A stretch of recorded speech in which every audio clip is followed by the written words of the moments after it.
Let's see, if my calculations are correct. They usually are, Professor.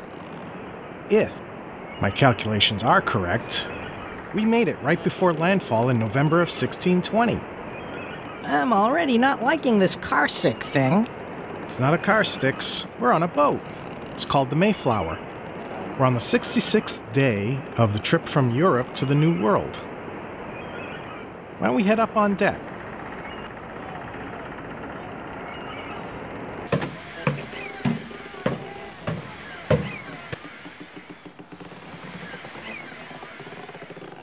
A 102 pilgrims fled Europe for the riches and freedoms of a new world.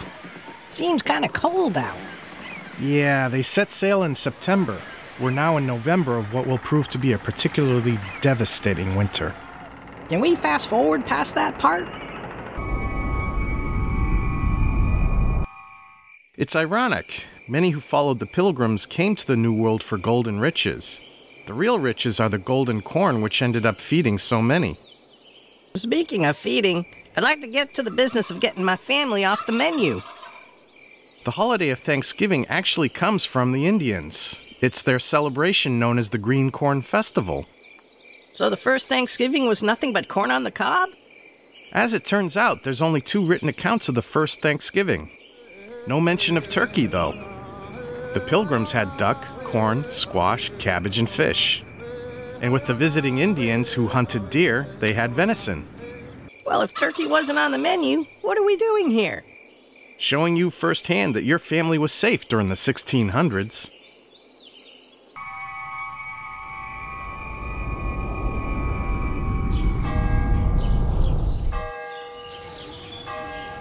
Thanksgiving was being observed off and on, mainly in New England.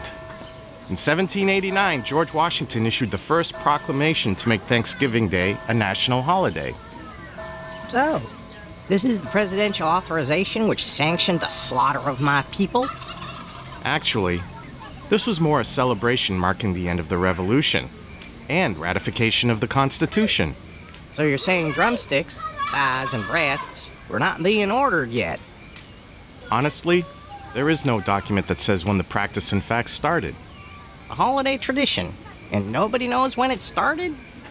Well, there is a quote from Founding Father Alexander Hamilton. He said, "No citizen of the United States should refrain from turkey on Thanksgiving Day." Now that it's a proclamation, that's pretty much it on the Thanksgiving story, right? Well, not entirely. Not entirely. Which part?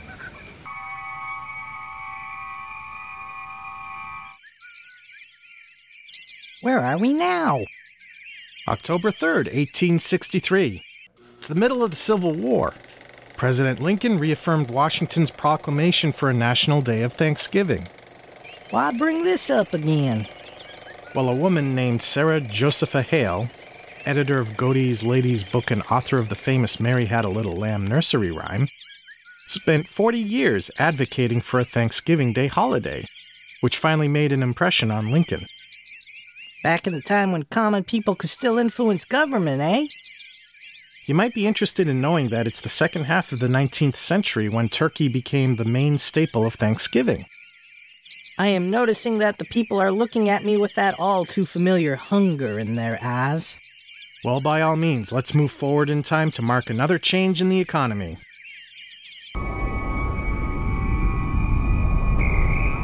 Wow, this looks depressing. Hardly looks like any reason to be thankful for anything. What happened?